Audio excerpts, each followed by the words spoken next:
This is a brief update regarding the efforts on behalf of the 1950s born women.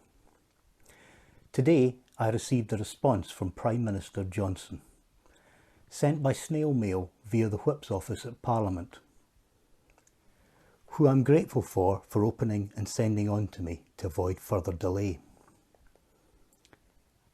Still, at least I received communication, which is more than many of the women did, regarding the changes to their pensions.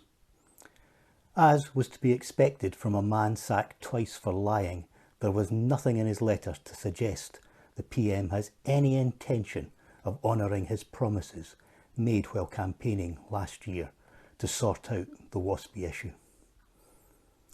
His latest outpouring claims no one is seeing changes to their pension age by more than 18 months. It claims the new state pension is more generous for many women. And he finishes up by telling me that he has injected over $9 billion of extra support into the welfare system, which is a far cry from the pensions which people have been unjustly denied. It simply isn't good enough. Today, during the second reading of the Pension Schemes Bill, my colleague Neil Gray MP took up the case of this injustice. But what this bill sadly does not do, Mr Deputy Speaker, is address a series of pensions injustices. The 1950s born women are still waiting to see justice for them. But we may have someone who is able to help, Mr Deputy Speaker. He said this: "I have made several representations already on behalf of my own constituents who fall into this category, and I must say the answer I got back from the Treasury is not yet satisfactory. But I will undertake, if I am lucky enough to succeed in this campaign, to return to this issue with fresh vigour and new eyes and see what I can do to sort it out.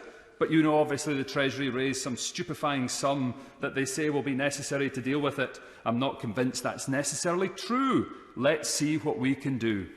That Member of Parliament who made that commitment last year is now the Prime Minister.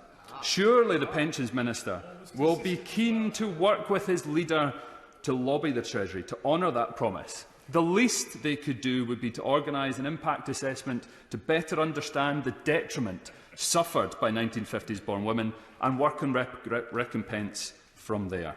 I am still waiting for a response from Chancellor Sunak regarding my call for restitution as a means to help alleviate the rising unemployment problem.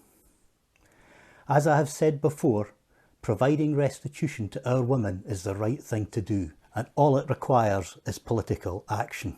I will not let this rest.